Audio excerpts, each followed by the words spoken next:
इस नफरती चिंटू को ये यकीन इस लड़की का नजर नहीं आता और नफरती चिंटू ये छोटे बच्चे अपनी सरहद पे रक्षा करने के लिए तैयार है और राहुल गांधी जी को अपना आदर्श मानकर उनके साथ खड़े हैं, ये नजर नहीं आता। एक लौंडा प्रेस कॉन्फ्रेंस में पहुंचे सरकार द्वारा पारित कैबिनेट द्वारा प्रस्तावित बिल को फाड़ कर फेंक देता है, ऐसा उद्दंड लौंडा। ये शब्द आपको ठीक लगा जो उन्होंने बोला राहुल जी के लिए?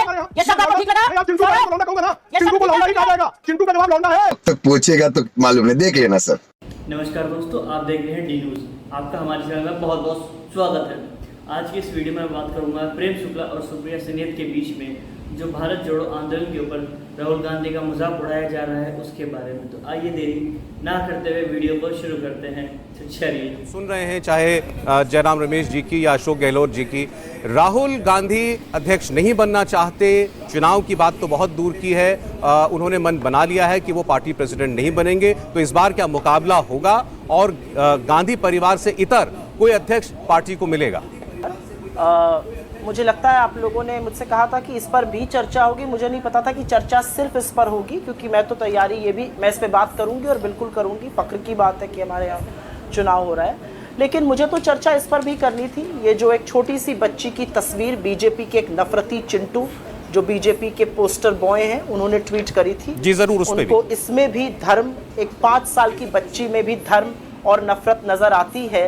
ये देखकर और ये सुनकर मेरे तो होश फाख्ता हो गए कि इस तरह से आप नफरत की आंधी में अंधे हो गए हैं। लेकिन हाँ, आपकी जवाब देने से, आपके सवाल का जवाब देने से पहले उस नफरती चिंटू को, अरे कहना क्या चाहते हो? प्रति चिंटू को ये पिक्चर क्यों नहीं दिखाई देती जहां पर राहुल जी झुककर एक छोटी सी बच्ची की सैंडल बांध रहे हैं, या ये छोटा सा बच्चा जो कन्हैया बन के राहुल जी से मिल रहा है, या एक छोटी सी बच्ची जिसके जीवन का शायद ये सबसे सुखद पल होगा जब वो राहुल जी के साथ हाथ पे हाथ डालकर चल रही है भारत जोड़ने के लिए।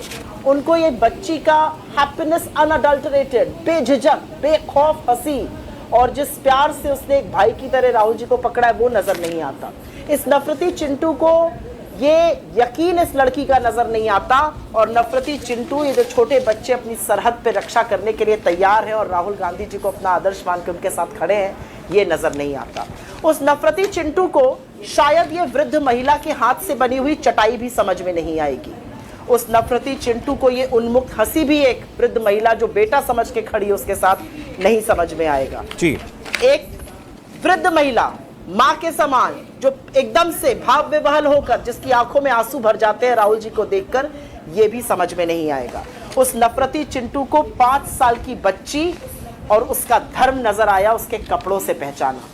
भारत जोड़ो यात्रा जो राहुल जी कर रहे हैं वो इसी नफरती और तोड़ने वाली सोच के खिलाफ है। मजा नहीं आ रहा है। मुझे लगता है भविष्य के गर्भ में क्या होगा मुझे नहीं पता है।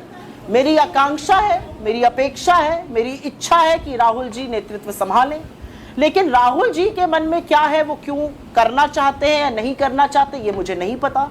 वो क्या करेंगे ये भी मुझे नहीं पता। मुझे तो इस बात का फक्र है कि मैं एक ऐसी पॉलिटिकल पार्टी, एक ऐसे राजनीतिक दल से यहाँ पर प्रतिनिधित्व कर रही हूँ आपके चैनल पर, जहाँ पर चुनाव होता है और उस चुनाव को जीतकर सोनिया जी ही नहीं आई थी जितेंद्र प्रसाद जी के खिलाफ और बाद में वो उनके पॉलिटिकल सेक्रेटरी बने थे। आप कह रही हैं कि अंदरूनी लोकतंत्र जो देखना चाहिए वो कांग्रेस पार्टी में देखना चाहिए। भाजपा बताए कौन सा अंदरूनी लोकतंत्र है, उनके यहाँ पर अध्यक्ष कैसे चुने जाते हैं? प्रेम शुक्ला जी। अभी मजा आएगा ना भिड़ो। देखिए, मैंने 7 मिनट सुप्रिया जी को पूरा सुना, उनके नफरती शब्दों को भी सुना और मुझे पूरा विश्वास है कि मेरे शब्दों को वो सुनेंगी।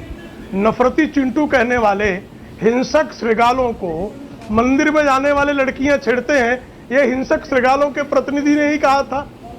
राम काल्पनिक के हिंसक श्रृगालों के प्रतिनिधि ने कहा था। बुरके को लेकर सुप्रीम कोर्ट में हिंसक श्रृगालों के प्रतिनिधि ही आए थे। लड़की को लेकर चलना हिंसक श्रृगालों के प्रतिनिधियों ने ही तय किया। अब हिंसक श्रृगालों के प्रतिनिधि कृपा करके ये अपने स्मृति भ्रंश से मुक्त हो जाएं। वो ये कह रही हैं कि जब 2000 में जितेंद्र प्रसाद से श्रीमती सोनिया गांधी चुनाव हार गई, उसका श्रीमती सोनिया गांधी को उन्होंने अपना राजनीतिक सलाहकार बताया। इनका स्मृति भ्रंश हो गया है। वो नरसिम्हा राव के राजनीतिक सलाहकार थे। श्रीमती सोनिया गांधी उनको कांग्रेस में एडजस्ट नहीं होने दिया और किस तरह से कांग्रेसियों ने जितेंद्र प्रसाद जी को अपमानित किया था।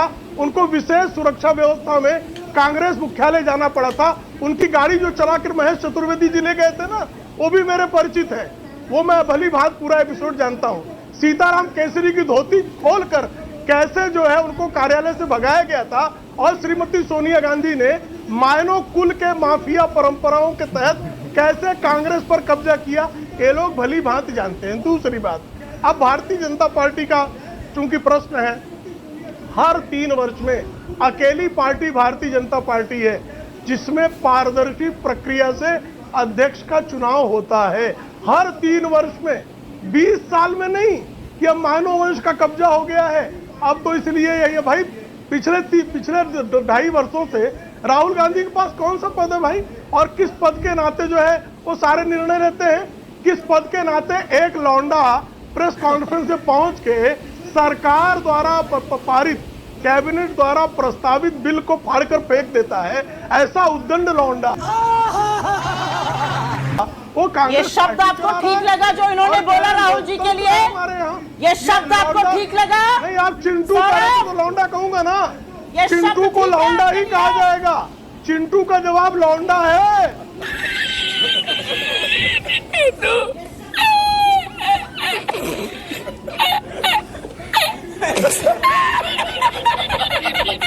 चिंटू ये क्यों चिल्ला रही भाई, मैं तो सुन रहा था ना। ये चीख क्यों पड़ी, ये चीत्कार क्यों निकल गई? एक लौंडा बोलते ही आप तो 10 बार चिंटू बोली ना, मैं कुछ नहीं बोला ना, मैं धैर्य से सुन रहा था ना। उस उद्दंड अगड़ अनपढ़ लौंडे की जो हरकतें हैं वो लोग भली भांति जानते हैं जी। कि खाट सभा के बाद कैसी उनकी खटिया उठ जाती है, खटिया उठ जाती है और बिस्तरा गोल हो जाता है। यह भी लोग ने देखा है। और जिसके खिलाफ आप खाट सभा करते हैं, कैसे उसके चरण चाटने के अतिरिक्त आपके पास चलिए, ठीक है। राजनीतिक विकल्प शेष नहीं बचता, यह भी लोगों ने देखा हुआ है। चिंटू जितनी बार इस्तेमाल किया था, मैं जान रहा था किस परिप्रेक्ष्य में आपने किया है। आपका ट्वीट भी मैं दिखाऊंगा, उनका ट्वीट भी मैं दिखाऊंगा। उसके जवाब में इन्होंने भी एक शब्द का इस्तेमाल किया। बोलिए। अगर आपको लगता है कि मेरे नेता के लिए इनका ये शब्द प्रयोग करना ठीक है, तो मैं जानती हूं कि ये फेकू और झासाराम के शिष्य हैं और यहाँ पर आकर ये बदतमीजी ही करते हैं। इनका चाल चरित्र, चेहरा और इनकी असलियत मुंबई का हर व्यक्ति जानता है। अच्छा, प्रेम जी एक एक करके बात गाली वाली प्रेम जी इतना लाइफ खराब हो गया है, इतना लाइफ खराब हो गया है मेरा, खराब हो गया है, इतना लाइफ खराब हो गया है मेरा। आपको वीडियो पसंद आई होगी। अगर वीडियो पसंद आई है तो आप हमारे चैनल को लाइक करें, शेयर करें, सब्सक्राइब करें ताकि ऐसी और डिबेट की वीडियो आप तक पहुंचती रहे। धन्यवाद।